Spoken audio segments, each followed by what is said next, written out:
of Mushirabad, floor leader, to please come onto the dais.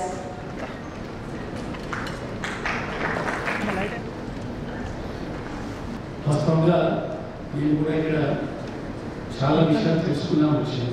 వాస్తవంగా ఒకసారి చూసినట్టయితే పరిశీలించినట్టయితే Telangana state ఏదైతే కొత్తగా ఏర్పడిందో we are surprised to know the literacy rate of Telangana is hardly 65%.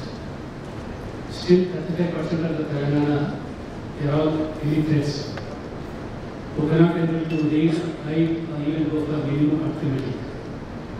35% of the population Telangana నిరక్షరాస్యులు ఉన్నప్పుడు మనం ఆశిస్తున్న తెలంగాణ మనము ఈ తెలంగాణ నిర్మాణం చేయాలనుకుంటున్నాము. హౌ బెస్ట్ ఈ యొక్క పాపులేషన్కి 100% లిటరసీ సాధించడానికి అడుగులు వేస్తే బాగుంటుందో దాని మీద ఈ యొక్క సమిట్ ఆలోచన జరగాలి.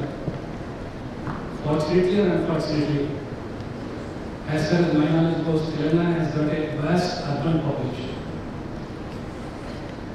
Hardly there are very few states which have this much of urban population. I think it is more than 45% of urban population Telangana comprises.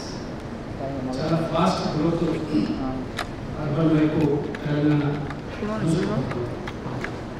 ఇటువంటి పరిస్థితుల్లో మనకున్నటువంటి సోషల్ ఎకనామిక్ కండిషన్స్ చూస్తే కూడా చాలా తెలంగాణ ఉన్నటువంటి multi phases,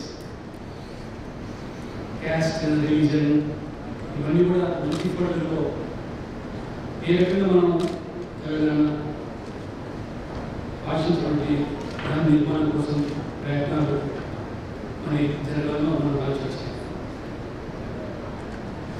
I personally feel unless until we have good governance, literacy కానివ్వండి, ఈ social economic disparities కానివ్వండి, రూరల్ అర్బన్ ఈ యొక్క డిస్పారిటీస్ కానివ్వండి, ఇవన్నీ కలగాలంటే వాస్తవంగా గుడ్ గవర్నెన్స్, ఎప్పుడైతే గుడ్ గవర్నెన్స్ గురించి మాట్లాడుతున్నామో అకౌంటబిలిటీ,